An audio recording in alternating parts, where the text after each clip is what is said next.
Golden rule number 3: do not interrupt another while he is speaking. So we agree that the greatest fault that a person can have is to ask questions, and then, without waiting for the answers, to plunge at once into a detailed account of his own doings. I have discovered another fault, and one I fear that I, too, possess.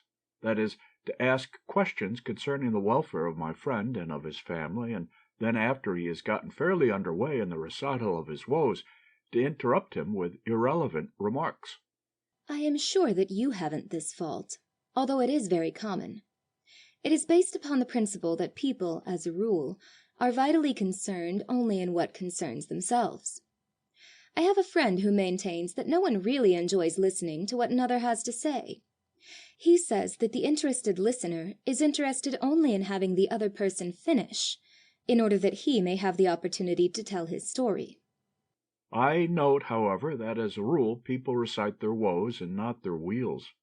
But, of course, that depends upon the individual. Some persons always have a hard-luck story. Others dwell upon the bright happenings in their lives. I think we can each recall some friend whose greatest pleasure is to pose as a martyr. Another who, no matter what are his ills, has always something of interest to impart pertaining to some good fortune, fancied or otherwise, which has befallen him. Speaking of our faults, I think that the best way to correct them is to notice them in our friends, and then to try to avoid them. But, of course, you haven't any. Any friends? Any faults, of course. I fear that you are not a good critic. I may not be, but you certainly have none of the bad habits that you have enumerated. Oh, you couldn't see them if I had. From sheer stupidity? Hardly. Only, as far as I am concerned, you have become accustomed to think of me as did Dick of Maisie, in the light that failed, that the Queen can do no wrong. That reminds me, I've just finished reading The Light That Failed, and I'm sure that I shall never get away from the awfulness of it, the awfulness of having the light go out forever. Kipling makes one see it all so vividly, where he says, "I shan't!" The voice rose in a wail. "My God, I'm blind, and the darkness will never go away." He made as if to leap from the bed, but Torpenhow's arms were around him, and Torpenhow's chin was on his shoulder, and his breath was squeezed out of him. He could only gasp, "Blind." And again, the picture that Kipling draws of the blind man who suddenly finds himself unable to do that which he has been accustomed to do. I have the book with me. A wise man who is blind will keep his eyes on the floor and sit still.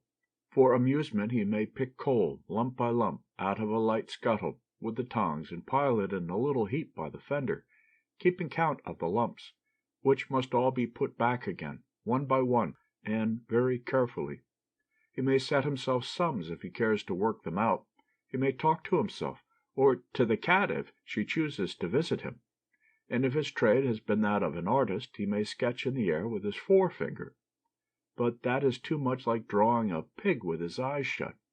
He may go to his bookshelves and count his books, ranging them in order of their size, or to his wardrobe and count out his shirts, laying them in piles of 2 or 3 on the bed, as they suffer from frayed cuffs or lost buttons.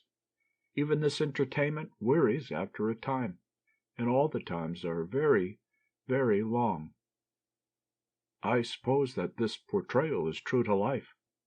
Undoubtedly, in a way. But I had a novel experience when traveling east this summer. While on the train, I saw a gentleman who was trying to interest a little boy, who did not respond to his advances.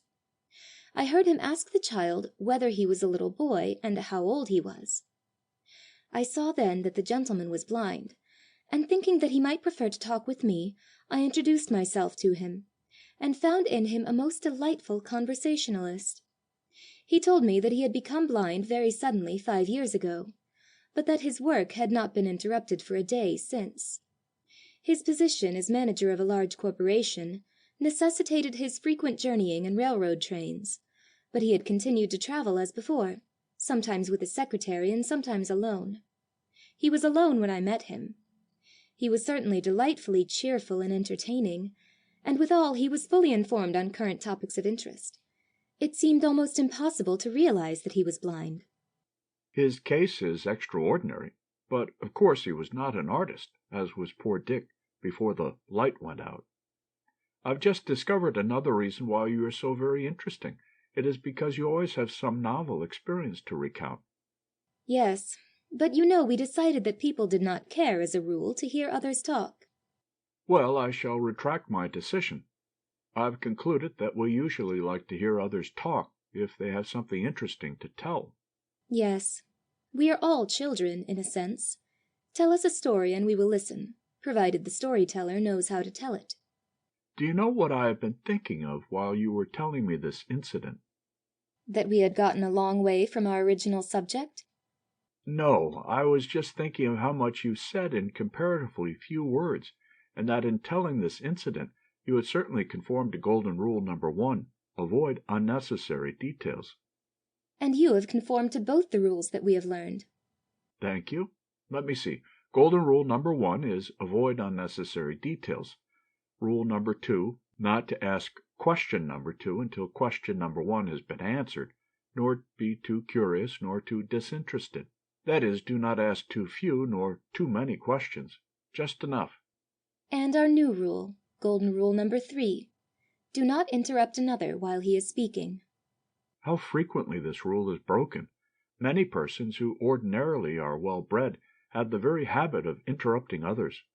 But I deserve no credit for observing Golden Rule number 3, for you are never tiresome. You never tell a long story. No, I don't do that. I knew a gentleman once who used to say with a groan to his niece, who was rather verbose, "Oh, Alma, you tell such a long story. Make it short." And so I always try to make my story short.